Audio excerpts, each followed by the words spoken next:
మొన్న నేను చెప్పా, మీడియా విషయంలో తెలుగుదేశం పార్టీ తన ధోరణి మార్చుకోవాలి. నిషేధాలు పెట్టుకోవడం ఏంటి? ఎలక్షన్ దగ్గరకు అవుతున్నటువంటిప్పుడు ఆంధ్రజ్యోతిలోనూ, ఈటీవీలోనూ, ఏబిఎన్లోనూ, టీవీ5లో, మహా టీవీలో వాళ్ళు ఎంత చెప్పుకుంటే ఉంది, వాళ్ళ నాయకులకి వాళ్ళ కార్యకర్తలకి కదా. నీ కార్యకర్తలకి నువ్వు మీటింగ్ పెట్టుకుని 100 సార్లు చెప్తే ప్రయోజనం ఏంటి?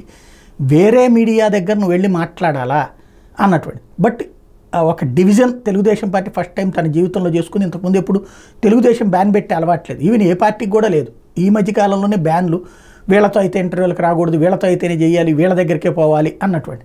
అది మరి ఆ ఛానళ్ళ ప్రెషర్తో వీళ్ళు చేస్తున్నారు, లేకపోతే సరిగ్గా మాట్లాడడం చేతకానటువంటి ప్రతినిధుల కారణంగా ఇట్లా చేస్తున్నారో తెలియదు. ఓవరాల్గా చూస్తే అది జరిగింది. దాని ఇంపాక్ట్ ఏమనుకుంటారు సాధారణంగా? ఇప్పుడు పబ్లిక్లో రేటింగ్లు ఇప్పుడు లేటెస్ట్గా వచ్చినాయి. టీవీ9 నెంబర్ 1, అదే ఎన్టీవీ నెంబర్ 1, టీవీ9 నెంబర్ 2, ఆ తర్వాతన సాక్షి ఉంది 3.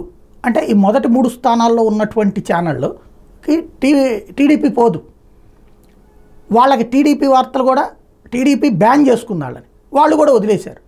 తద్వారా ఫస్ట్ ప్లేస్లో ఉన్నటువంటి 3 టీడీపీ వెర్షన్ లేదు. అంటే టీడీపీ వెర్షన్ లేకుండా నడుస్తున్న ఛానళ్ళు నెంబర్ 1 రేటింగ్లో ఉన్నాయి. అదే సమయంలో టీడీపీ కోసమే కొట్టుకుంటున్నటువంటి ఛానళ్ళు ఆ తర్వాత స్థానాల్లో ఉన్నాయి. ఇది ఎలాంటి సందేశం, ఎలాంటి సంకేతం ఆలోచించుకోవాల్సి ఉంది.